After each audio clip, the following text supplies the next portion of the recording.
Long ago, high atop a mountain in Thessaly, there lived a centaur named Chiron. He was wise and beloved, a teacher who shared his wisdom with all who came to learn the lessons of the gods. One of those who sat at Chiron's feet was Jason, the son of King Aeson of Iolcus, who had been dethroned by the evil warrior Peleus many years before. When Jason learned all that Chiron had to teach, he set out to reclaim the throne of his family.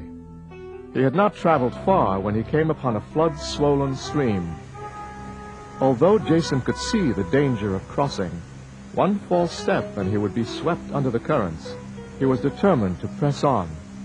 Just as he began to step into the swirling waters, he felt a nearby presence. It was an ugly old woman. Young man, I too must cross to the other side, but I am too weak to cross myself. Would you carry me?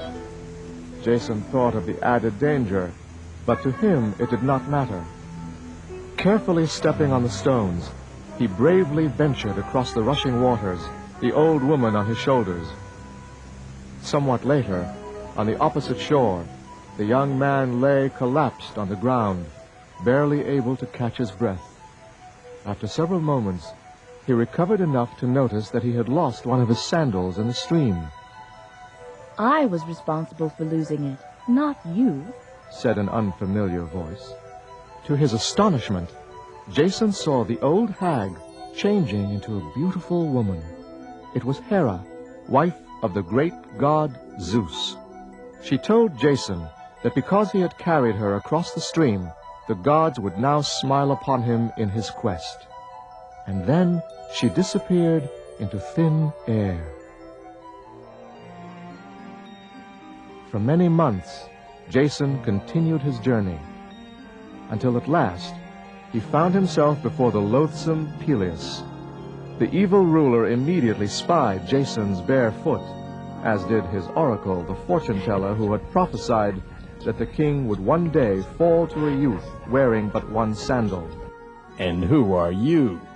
I am Jason, son of Aeson. I have come to claim my rightful crown.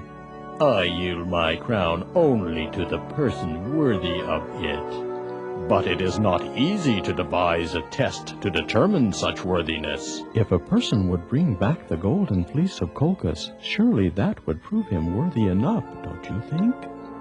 The evil king agreed. He did not know how the idea came to Jason, nor in fact did Jason know himself.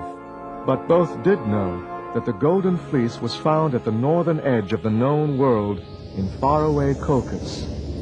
Both also knew that it was guarded by a fierce, fire-breathing dragon that burned anyone who dared set foot near the fleece. And so Peleus eagerly sent the young man on the quest. Jason gathered the greatest of the Greek heroes and heroines for the journey. The adventurers, called the Argonauts, escaped a number of perils and battled many grotesque creatures on their voyage. But at last they reached their destination, Colchis, an uncivilized land ruled by Aeetes, a cunning, deceitful wizard, incapable of speaking the truth. You may have the fleece, but Zeus has told me personally that those who covet this prize must first plant these dragon teeth in the fields of Ares. Now as it happened, the king's daughter, Medea, was nearby as he spoke these words, and she knew the terrible magic of the dragon's teeth. As it also happened, Medea fell in love with Jason as soon as she saw him. And so she told the young adventurer how to escape the horrible events that would occur if he followed her father's instructions. As soon as the teeth are planted, they will grow into a regiment of warriors. The soldiers will then advance upon you and your companions. They will slay all of you unless you throw the bronze helmet that held the dragon's teeth into their midst.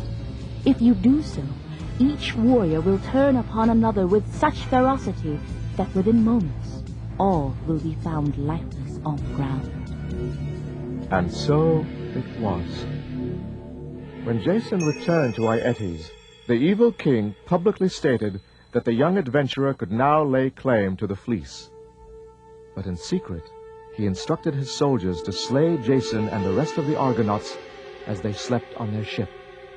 Fortunately, Medea overheard the plan, quickly rushed to Jason, and told him to bring the golden-haired musician, Orpheus, to a nearby forest as soon as darkness settled over Colchis.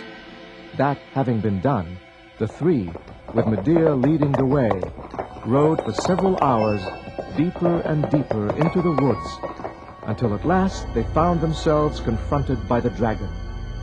Just as Jason was about to draw his sword to do battle, Medea told him that instead Orpheus should play his lyre. And he did.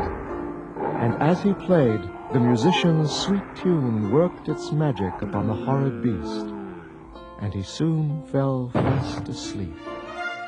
Jason's chance had come. Within a short time he was on his way back to Iolcus. Peleus, having made his promise in public, had no choice other than to surrender his crown. In truth, there was no choice at all, for the great god Zeus and his wife Hera had ordained the entire adventure in order that the golden fleece would be returned to its rightful place, to the city of Iolcus.